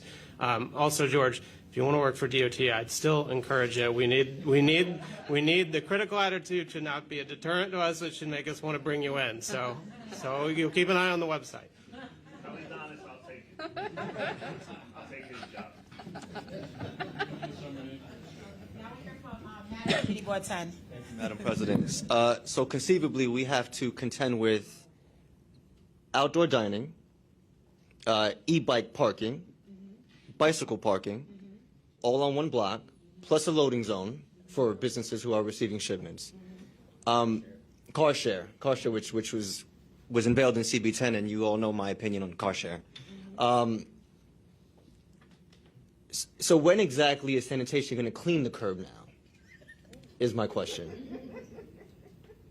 Because I find now sanitation is no longer involved in the conversation, so our streets are going to, I think every neighborhood deserves a well-kept block, something to be proud of, but I see no mention of any agency partnership at all in your presentation. And that's normally, in our opinion, as far as community boards, is how DOT tends to operate. I don't see any collaboration. What does DSNY feel? The fire department is very vocal on DOT projects because again, the response times are increasing, as we heard last week, as my colleague mentioned. And again, and this is a shameless plug, we in NYU tells us, the New York University tells us, that CB10 has the third highest car ownership rate in the city of New York, behind a few communities in Staten Island. So this pilot program operating in the Upper West Side has absolutely no bearing on what CB10 can handle or contend with. So at some point, I want to see a pilot program happening in the borough that CB10 and other like-minded neighborhoods can use as an example of what can and will not work in the Bronx. And I know this is happening as part of congestion pricing, but congestion pricing is only, months away, and this is now starting to take place. And this conversation should have happened at least 4 or 5 years ago, 6 years ago. So we're behind the curve on what our curb space should look like, and whether or not we're going to clean it, and whether or not those programs in the Upper West Side will work here in the borough of the Bronx. And I'm judging by this, I'm not hopeful yet. But, I encourage DOT to continue working with us, and please, I beg all of you to not do something without us knowing about it first. Because they're not coming to you to complain and to be upset with. They're coming to the borough, to the district offices, and of course our borough presidents. Thank you. Yeah, no, I agree. And I especially agree on the Upper West Side point. I mean, that's totally different in almost every way. And part of the reason it makes sense for the pilot is because it's extremely dense, by some measures the densest residential area in the country, depending on how you measure it, and it is extremely low car ownership there. So what makes sense there won't make sense in your district. There's no doubt, and that's part of the trying out the more neighborhood-based approach, is to be able to better target things to neighborhoods. So sanitation has been involved with this from very early on. They're excited about this report too. We do coordinate with them, but yeah, I mean, certainly well stated, I think, on your original point that, and I think open restaurants is a huge component of that, right? And I think that's one thing we're excited about with the new program, is that it will be better. It'll be easier to clean those spaces. A lot of what you see and with the structures that are out there now is like, it's not going to be allowed. I would venture to say that outdoor dining is going to be the means as to why this pilot program will not be as successful. I would venture to say that this outdoor dining is completely in contention with what we're trying to do as far as DOT is concerned. It's a tough balance to strike. Yeah, I'll acknowledge that. But I think the new program you'll find is going to be, I think it's going to be a big improvement. and we're excited to get started on it and to get a lot of these derelict structures down and to get ones that make more sense. Well, are we able at this point to get some commitment from DOT to do a pilot in our borough? And I think every borough should have its own pilot simply because they have very unique challenges and characteristics. And I know we have to start somewhere, and usually it's not always the Bronx, which I find fault with. However, my request as borough president is once we commence with Columbus Avenue bid, the Upper West Side, I need a dedicated team to focus only on the Bronx. So if you could pass that to Commissioner Rodriguez and Deputy Mayor Mira Joshi, happy to have further conversations. But again, this is a part of citywide efforts where pilots start outside of our borough, but once they are successful, they're implemented citywide. That cannot be the approach we take as a city. So if we are to have a citywide plan for smart curbs, then I need to make sure we have a Bronx plan for smart curbs. Okay, so you may not be able to commit today, but if we could have further conversations offline, I would love to see recognition of the Bronx. Yeah, I just wanted to emphasize that I can't commit to that today, but I will take that back. And what I am committed to do is engaging with each and every one of you before we put anything on the ground so that we can get your expertise on what should be there and what shouldn't. And I'm committed to engaging with you all. Okay, great.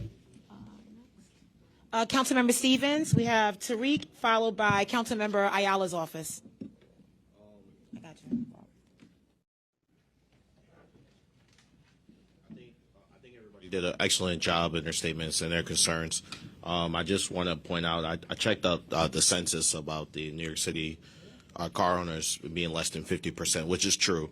But it looks like the census also says from 2012 to 2021, there was a little over 12% increase in car owners in New York City. And of that, 22% were in the Bronx. So I just want to make sure we're all looking at that from that lens, because it's less than half, but it's growing. And I wonder what the next 10-year census is going to look like. I just actually had a question.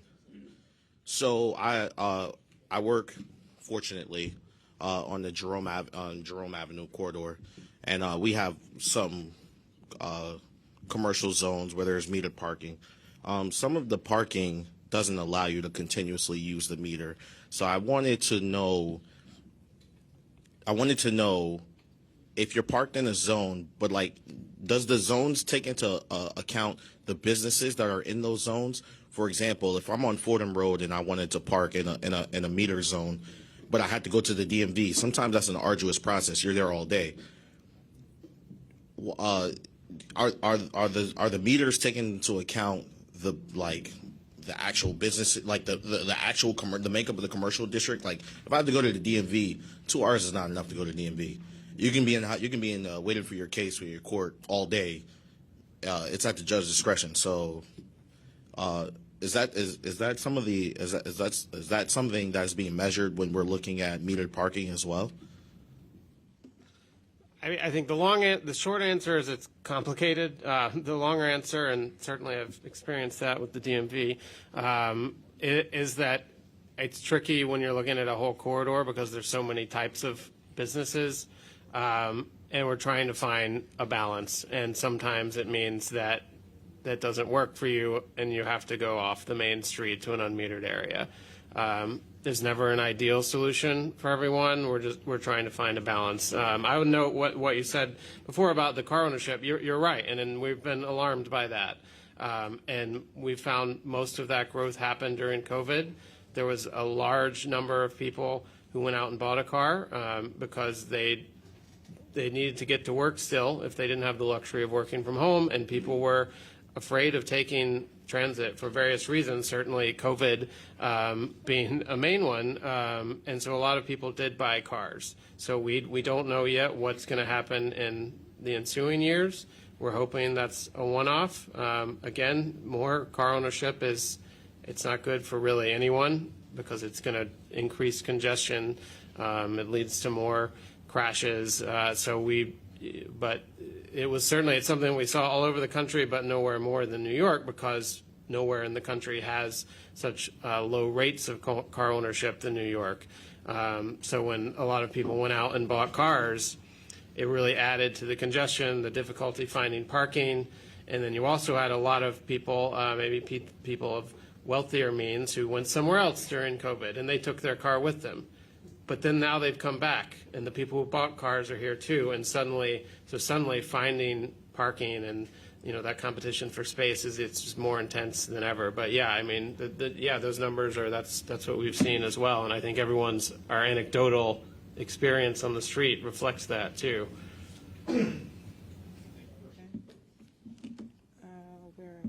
Okay, Deputy Speaker Diana Ayala, followed by Rafael at Community Board 6. I just wanted to say again, I know it has been said enough, but about informing us about when it's coming to the district, but also getting our opinion, because not only, it's coming to the district and that's what it is. But I just had a question about that. The DOT likes a good report. Is there a report after the bike lanes are installed? Like, is it being used enough? Because some of the bike lane that came to our district without informing us. Now I go around the district and I don't see it being used a lot. So it's like, are you getting a report about like if the bike lane doesn't work? Can we remove it? Can we get some parking back? So I just want to know that report about the bike lanes that are not being used enough and remove it to get some parking back. That's parking too, which is, yes. Usually filled. Mm-hmm. So there isn't like an actual like report for that, but if there's a particular street that you want data on like bike ridership, we can get that for you. Rafael, Community Board 6.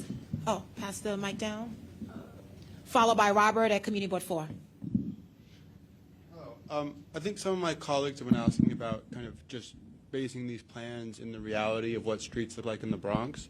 And I think what's missing from this diagram is double parked cars on every section of this piece, and they're taxi trying to park in the designated taxi zone, but someone is illegally parked there. And I think what's kind of frustrating for the board is that NYPD is not involved in these conversations, and so if DOT wants to change the culture of what's going on our streets, enforcement is part of that, because people aren't just going to automatically do what the sign says. Just because you put a for hire vehicle zone on the sidewalk, people aren't necessarily going to follow those rules. And as you mentioned about traffic, if the designated spots are being used illegally, then it's going to back up traffic when that use can't be done. So my board wrote a letter to Commissioner Rodriguez maybe 8 or 9 months ago asking for NYPD traffic to be involved in conversations around planning, in community advisory boards for specific streets. We've never gotten a response. So I'm wondering if maybe there's some answer to that now, is kind of what is NYPD's involvement in changing the culture of streets if enforcement is a necessary part of changing use on our curbs? Yeah, I mean, that's the elephant in the room in a way, right?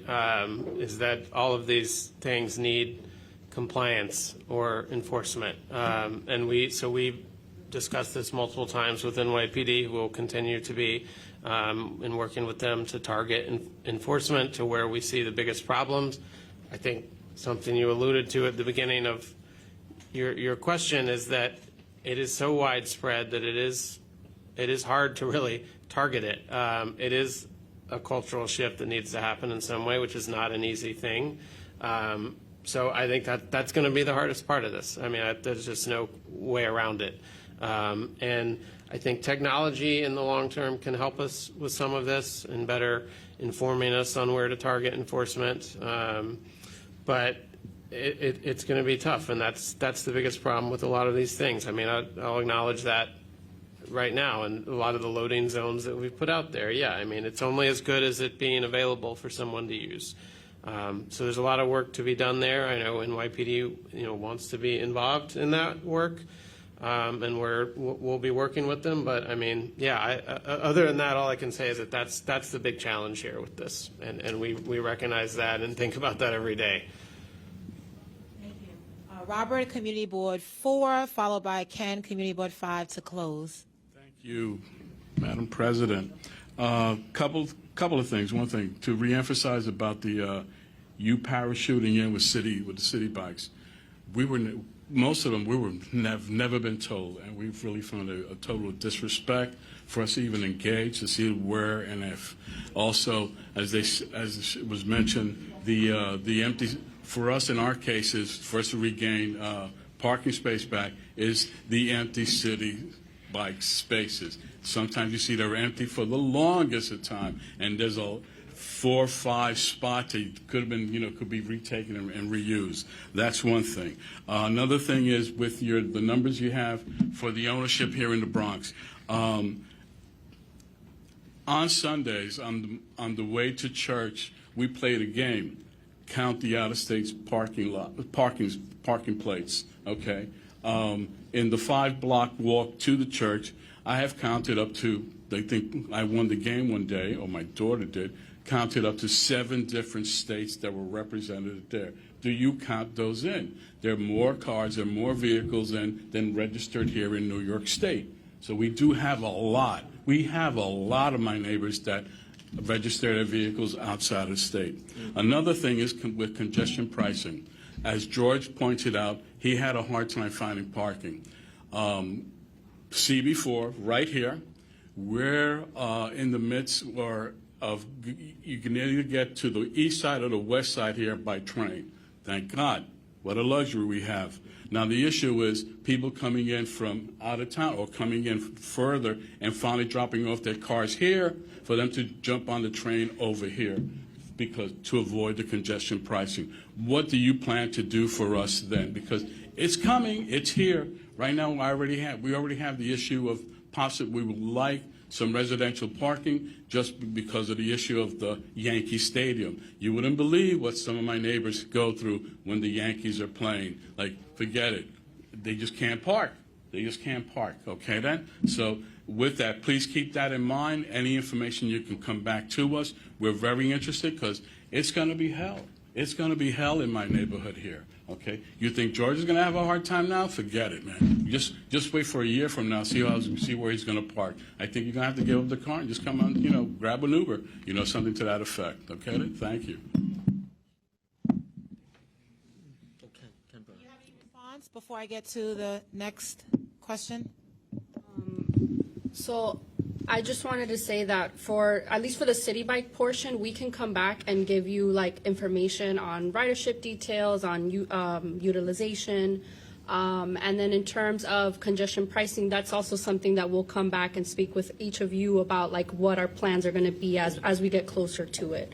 So we'll definitely follow up. And as the borough president mentioned, we can come back further into the study to kind of talk about next steps for the curb management action plan. Sorry. Thank you. Ken? And the final thing I would just say, I realize showing the stats on car ownership, I think is being interpreted a little bit, maybe not quite the way I meant it, which showing those stats was not to suggest that we don't need parking, no one drives, we don't need to care about that. Not at all.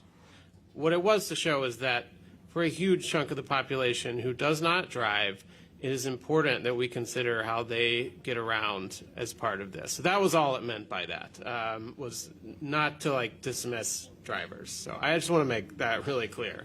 But how about the out-of-state registration? Yeah, and we do, and we know that. What the car ownership is here. Yeah, and we have a lot of traffic data as well. We look at not just weekdays but weekends. Obviously, there's a tremendous volume of cars flowing into New York City every day, including especially the Bronx, that are not people who live here, and we definitely look at that. I'm talking about people that live here who register their cars out of state. This is the issue that you have to take into account. They're here. These cars are here. They're here all the time because they live here. Yeah. They're just not registered here. I would encourage people to register their car at their primary address as required by law, but it's not happening. But we are aware of that issue. It is a significant one. Ken, Community Board 5. Thank you very much. Three questions. One is, if I recall correctly, at the time that the city bike stations were put in and the community was roiled by it, the response that I recall was that stations have to be within a 5-minute walk of one another. That is preposterous, and how can that be revisited? That's one question. Another question is, in the presentation, as the municipal vehicular fleet and private vehicles are increasingly converted to electric, how will the installation of the infrastructure to support that impact curbside utilization? And I'm very old, so I forgot what the third one was. I'll take the electric vehicles real quick, and then you can take the city bike one. I don't have a ton of answers, in part because I'm not the guy working on that program, in part because I know they're in the early stages of identifying those spaces and studying them. But I know that's something that they're looking closely at, is how to site EV chargers both on the street but in municipal-owned properties as well. And the city fleet is obviously a huge part of that, because we want to shift to clean vehicles as soon as practical. So we'll hear back later about that? Yeah, I don't think we have answers yet on that. Okay, and I do recall what the sometimes the CMAP sees fire. The third question is, when the bus lanes were put in on University Avenue, there's a commercial island just south of 179th Street that includes businesses and in particular a health center. There's no standing in front of the health center. So people in wheelchairs theoretically can't get on or off there. So when bus lanes are put in, or where there are items that consume what would be the standing lane are put in, how are non-bid engaged entities considered? Because now we have to like claw that back, or try to claw that back, so that we at least have standing for a health facility. So usually especially for our bus lane projects, we do send street ambassadors out to do learning and education on our bus lane program. I think for this location, this is one of those situations where we also rely on all of you to give us information on any specific sites that are going to be problematic, and so that way we can come up with a solution. And I think we can find a solution for the University Avenue bus lane issue. Thank you so much. Well, as we wrap up, thank you, Jonathan. Thank you, Darissa, on behalf of New York City DOT for your presentation today. And as you can tell by all the questions and concerns, there is a lot of follow-up that we will have and invite you back to a subsequent meeting. The only thing I'll add is this is really about coordination, collaboration, education, outreach, partnership. But curb management must include street resurfacing, repaving, and pothole repair. I struggle a lot of times. I work with your office, and I want to make sure that if we're implementing new measures, the streets are also paved as well. So I know that's a different unit within DOT, but certainly the collaboration is a necessity to make sure that any plan we implement is truly successful. So thank you again for being here today on behalf of New York City DOT. Thank you for having us. Thank you.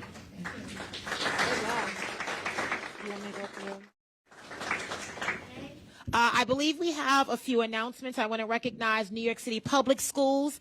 Face, are you here? And Rebecca Rosado, do you have any announcements for us on behalf of New York City Public Schools? Okay. All right. And also DSNY, Department of Sanitation, Antonio Whitaker, our Community Affairs Director. Do you have any updates on behalf of DSNY? Oh, Stephen, sorry. Okay. Stephen Caruso, sorry.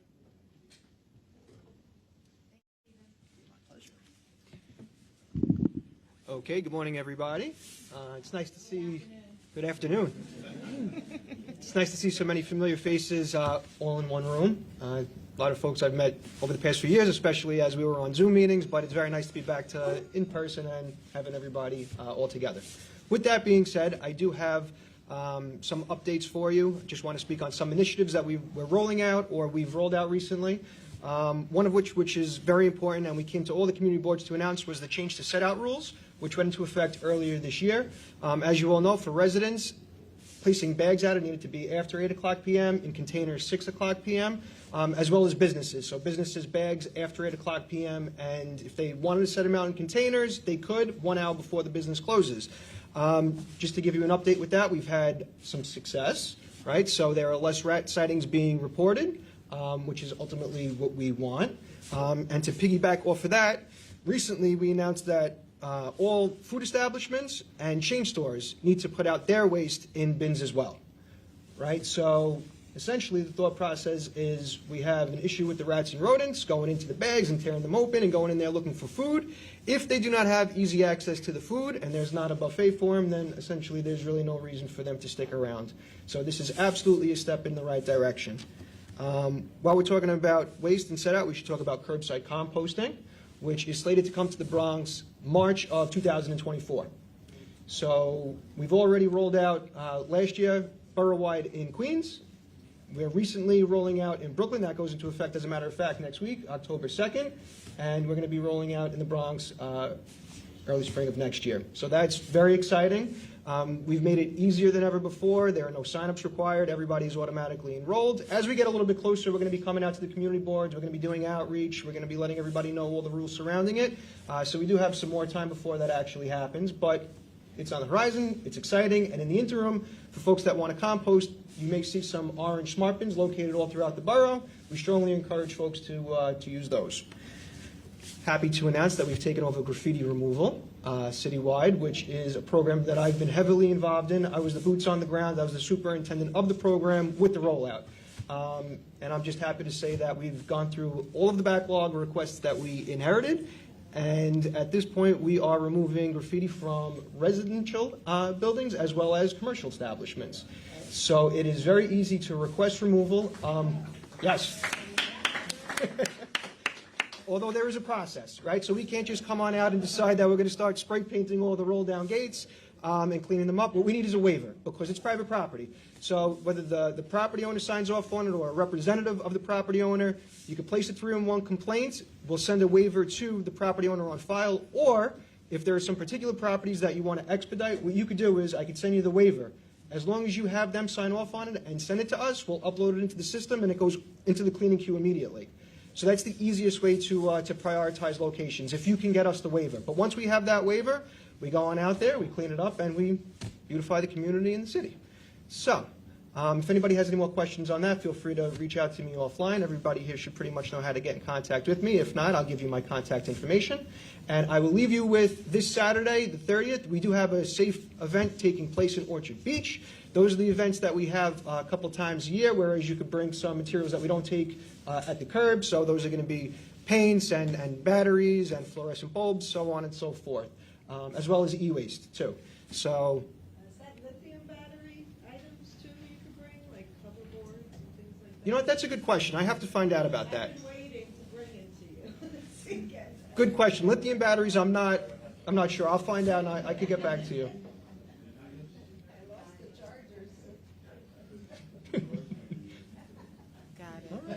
But, no, it's okay. But otherwise, that's it. That's all from DSNY. Thank you. Thank you. Thank you. Very good. I know we have other city agencies. Anyone have any quick updates on behalf of the agency? Or Mike Sharp? Are we quick? Okay. Department of Finance? Oh, Mike will go up. Just to the podium. Oh, just the microphone is fine. Property taxes. Are we getting a reduction? You might. If you are in a payment plan, the interest rates have been lowered for a period of time, down to 2%. The details are on the website. We're entering into homeowner season soon. We're ramping up for that. Something called a notice of property value events that happen in February. We're starting early. Your constituents come in and talk about issues, property values, tax exemptions. We have the borough president hosts it each year down here at the Borough Hall. But some of you with dense housing, dense home populations are in the north. So think about having things in your area where we can provide the same information. Have the conversations, partner with neighboring boards and elected officials, talk about it, and we will be able to come to you maybe in February. Let's work the details out early. That's all I'm going to say for now, and thank you. All right. Thank you so much. Thank you. If there's no one else, I just want to wrap up and just provide some upcoming events for all of you. But thank you so much to everyone for being here, to our community boards, our council members and representatives. We are grateful for your presence and participation as we are partners in this work. One announcement I do want to make is my office, my team and I are having internal conversations at this moment around the structure of our Borough Service Cabinet and Bronx Borough Board meetings. And we're looking at all of your general board meetings, the DSCs, as well as city agency meetings, and we're trying to figure out the best plan moving forward if we're able to make any modifications with having a joint Borough Board and Borough Service Cabinet meeting on Thursdays. I know Thursdays presents major conflicts for many of our elected officials who are interested in attending, so I just want to make sure everyone is aware those are ongoing conversations, and as we get more information, we'll be able to share that with all of you. One thing I want to make apparent is I want to host these meetings in our own building, and I'm so gracious and thankful to the district attorney for always hosting us here at 198, but I do want to make an opportunity available for us to have our own space at 851. So to be continued. Upcoming events, everyone knows tomorrow, Friday, September 29th, there's an open meetings law discussion. It's a virtual discussion. You all got emails about that. Please make sure you're available, or if not, one of your representatives. Helpful information for all of you to understand what open meetings law is all about to make sure that we are all compliant. We have a couple of upcoming events, and all the flyers I have before me, you will get via email so that you can print it out or email it on your own time to your own membership and your body. But DV Awareness Month is October. And on Monday, October 2nd, we're starting with a press conference, Monday, October 2nd at 11 a.m. in our rotunda at Bronx Borough Hall. And it is to announce 31 days of action across the borough and the city of New York, everything domestic violence, gender-based violence, intimate partner abuse, and elder abuse. We wear purple as a sign of solidarity, standing with survivors and victors of DV and talking about the services that are available to anyone who's experiencing domestic and or gender-based violence. So save the date, Monday, October 2nd, 11 a.m. We are also joining our school partners and BIFTA, which is our Bronx Fathers Taking Action. And on Tuesday, October 3rd at 8 a.m. to 10 a.m., we're going to be in District 9 at CS 55 at 450 St. Paul's Place. That's between Park and Washington. And it's our Dads Take Your Child to School Day, uplifting our fathers and making sure that they are an incredible and important part of their children's education. This is an annual thing that's done on Tuesday, October 3rd, 8 a.m. to 10 a.m. This Saturday, no, not this Saturday, next Saturday, October 7th, we're joining with the District Attorney Darcel Clark in hosting our annual 5K walk, run, roll, bounce, whatever you want to do. 5K mile walk, roll, bounce. And it is our effort to stand together with DV survivors and so many clients that come here to our offices around support, housing, and access to emergency benefits and safety transfers. Everything you can think of, wraparound services that so many clients really want to take advantage of. So it's Saturday, October 7th at 9:30 a.m. We're going to be right here at Lou Gehrig Plaza, 161st Grand Concourse and Walton Avenue. Rain or shine, wear your purple. We'll have T-shirts. You'll hear testimony from so many survivors. It's very encouraging, and it's really our effort to end domestic and gender-based violence. So we hope to see you Saturday, October 7th. And we have flyers in Inglés y Español. We are also recognizing October Italian Heritage Month to all of our Italian-American residents in the borough. On Thursday, October 12th at 5:30 p.m., we're hosting our annual recognition and celebration event at Schiff Family Great Hall at our very own Bronx Zoo, Wildlife Conservation Society. We need everyone to RSVP using a QR code, and we're joining with many of our partners, including Montefiore and St. Barnabas and the Bronx Zoo, and that's Thursday, October the 12th. The following Thursday, we are recognizing Hispanic Heritage Month, which is underway, and that's our celebration of Hispanic Americans who've paid contributions to our borough, and that is going to be Thursday, October 19th at 6 o'clock. We need everyone to save the date. We are confirming the venue, so we will be able to share that with you once it is confirmed. I'm particularly excited about this one. Annual Tour de Bronx. Yes, we are coming back bigger than ever. And last year we had a limited Tour de Bronx because we were still dealing with COVID. But I'm so glad to say that the 40-mile bike ride is back. And in addition, the existing 25-mile, and for new beginners, we have a 10-mile route.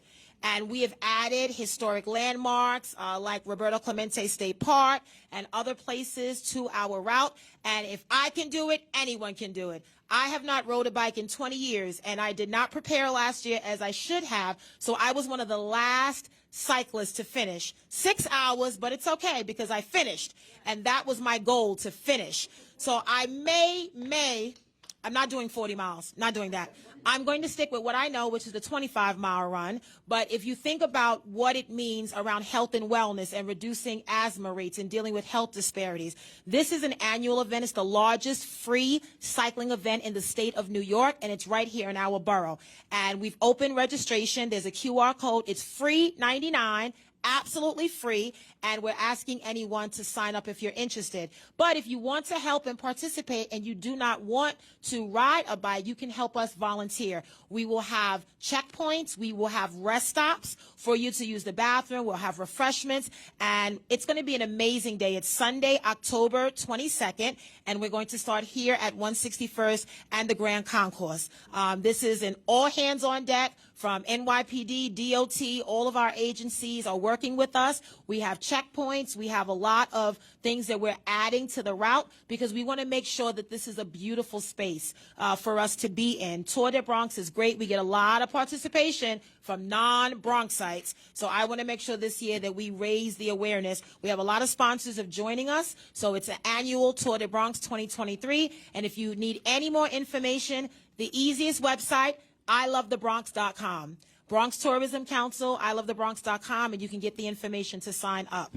And if you will survive Tour de Bronx, but the following week on Tuesday, October 24th, we're returning to our annual Diva Spa. So this is a day of beauty and wellness that we have in our rotunda, in our building, and we just show so much love to our domestic violence victims and survivors. We pamper them with their hair, their nails, their makeup. We do meditation. We do back rubs. It's a beautiful event to really just show that our victims are not alone in their journey on healing and restoration, getting out of violent situations, thanking God that they're alive, and healing on their path. So it's going to be Tuesday, October 24th at Bronx Borough Hall, 851 Grand Concourse from 11 a.m. to 3 p.m. So again, we'll have manicures, facials, makeovers. We'll have everything in partnership with many of our organizations.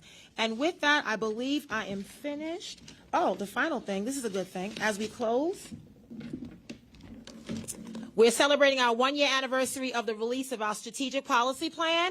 Now, I know everyone has read all 216 pages. It was released last September.